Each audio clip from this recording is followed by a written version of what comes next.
Welding sucks for humans. People can burn themselves, blind themselves, breathe in horrible fumes, and all that for some horrible lines. So what if we pass the torch, literally, to robots? The purpose of the robot system is to safely allow for the automated welding of large, heavy workpieces. We have chosen the KR1000 for the manipulation of the workpiece due to its 6 degrees of freedom and maximum payload of 1.3 tons. The welding will be done by a UR3E as it has a reasonable working radius of half a meter and a payload capacity of 3 kilograms, which is more than enough to hold a MIG welder. Inverse kinematics is a great way to find the joint states for a certain end effector pose.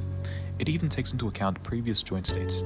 We use it to find the joint states for the starting points of a path, and then update the joint states in a controlled manner with RMRC. The robot can have its end effector velocity controlled precisely with resolve motion rate control. We utilize the robot's Jacobian matrices to approximate the joint velocities for given end effector velocities. Using damped least squares, we can also avoid singularities.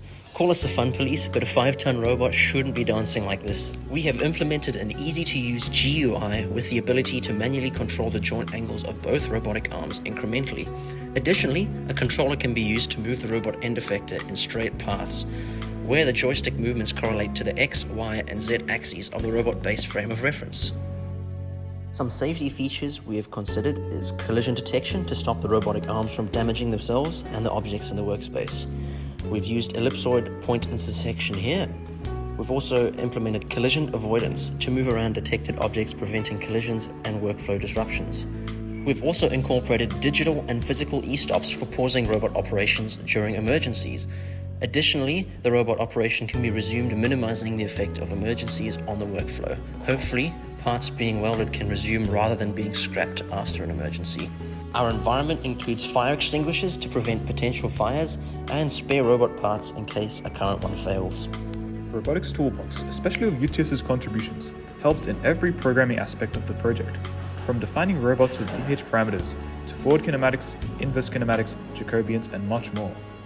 MATLAB was also a convenient workspace to program in, as it came with basically all maths operations and plotting functionality we would ever need built in. We had to model the Cougar Titan using DH parameters. Fortunately, the schematics, including joint limits and maximum joint velocities, were available online, and we used them to define how the links are oriented.